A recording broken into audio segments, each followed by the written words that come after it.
नमस्कार दोस्तों, मिथिलांचल एक्सप्रेस में आप सभी का बहुत बहुत स्वागत है। दरभंगा में बिहार का पहला फ्लोटिंग सोलर प्लांट बनकर तैयार। मिथिला के कैंट दरभंगा में बिहार का पहला तैरता हुआ बिजली घर बनकर तैयार है। मंत्री जी ने बताया है कि इस संबंध में बिहार सरकार में मंत्री संजय कुमार झा ने अपने ऑफिशियल ट्विटर हैंडल से ट्वीट करके जानकारी साझा की है। मिनिस्टर ने अपने ट्वीट में लिखा है कि दरभंगा में बिहार का पहला तैरता बिजली घर बनकर तैयार है। दूसरा पावर प्लांट सुपौल में मार्च तक बनेगा।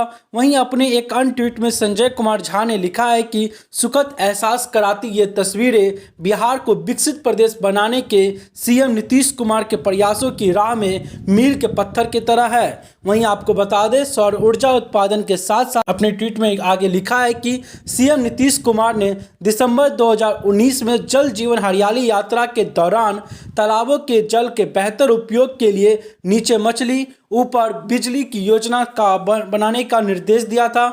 यह बिहार की पहली ऐसी बहुउद्देशीय परियोजना है जिसमें सौर ऊर्जा उत्पादन के साथ साथ मछली पालन भी होगा। वहीं हम आपको बता दें 1.6 मेगावाट बिजली का उत्पादन होगा।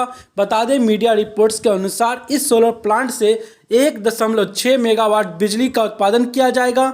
जिस तालाब में यह प्लांट तैयार किया गया है उसी बगल में एक और दरभंगा का तारा मंडल बनाया जा रहा। वहीं दूसरी ओर वर्ष 1938 में बना उत्तर बिहार का पहला पावर हाउस का खंडर है। दिलचस्प बात यह है कि इस तालाब में जितनी बिजली का उत्पादन होगा उतनी ही बिजली का उत्पादन उस पावर हाउस में भी कभी हुआ करता था। ऐसे में दरभंगा को एक बार फिर इतिहास दोहराने का अवसर मिलता जा रहा है।